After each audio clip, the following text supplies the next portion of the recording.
you're living in a country. You've never feared for your life, you've never feared for your safety, and you've always felt safe every single night when you go to bed. You feel this because you have a good military. You're never worried about putting food on your table.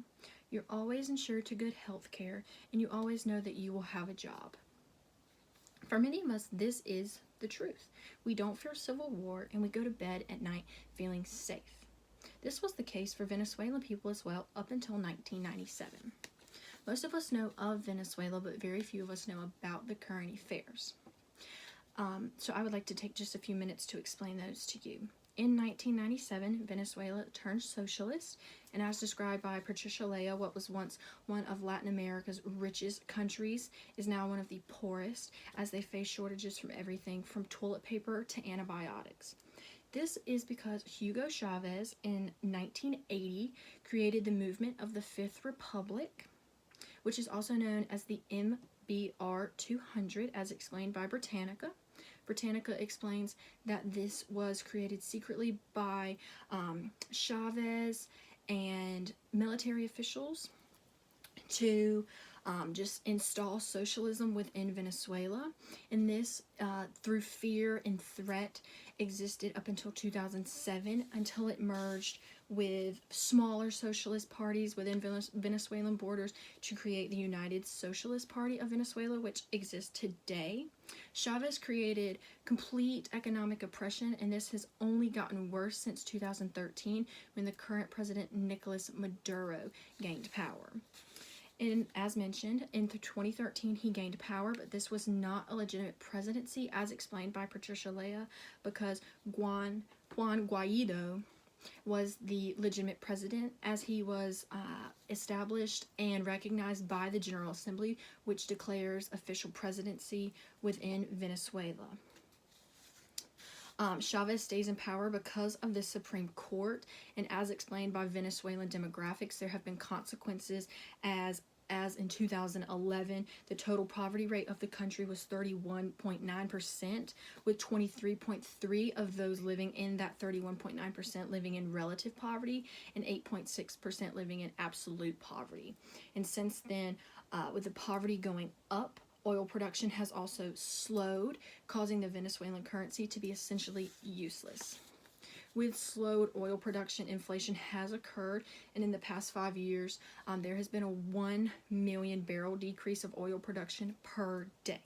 Because of this, Venezuela came up with the idea to create a new currency, but this just created worse inflation for the country. Lea again explains that inflation is forecast to reach 10 million% in 2019. Meaning that the currency of Venezuela, known as bolivars, are essentially worthless.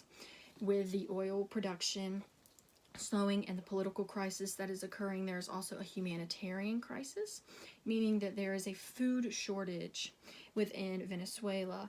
Inflation has gone up so much that people can hardly afford to buy food.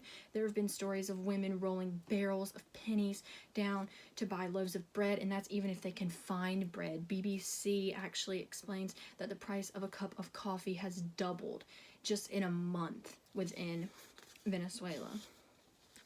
And because of this humanitarian crisis, Venezuela has gained some very, very heavy global attention, especially within the United States. Maduro has essentially rejected all aid. Donald Trump recognized Juan Guaido as the official president, and because of this, Maduro said absolutely no aid allowed in from the United States and gave U.S. diplomats 72 hours to leave Venezuela. The U.S.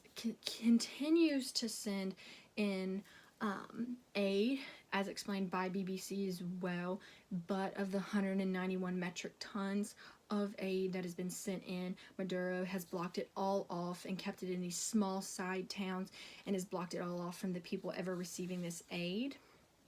And it's being stockpiled essentially and just burned a lot of times and not being used. There have been stories of men and women and children and videos of them eating out of garbage trucks because there's not any food left in stores, and Maduro has rejected all of the aid. With this being said, Venezuelans are very unsure of their life tomorrow and whether they will even see tomorrow or how much longer they essentially have to live. I just wanted to take a bit of this history that is current and embedded in the past history to make everyone aware of kind of what is going on within Venezuela and how bad it is really existing within Venezuela. So I just think that it's really important that we stay aware of these things that are happening in the world, so we just understand a sliver of what is going on, and we can stay aware and hope that Venezuela has a very quick and easy recovery.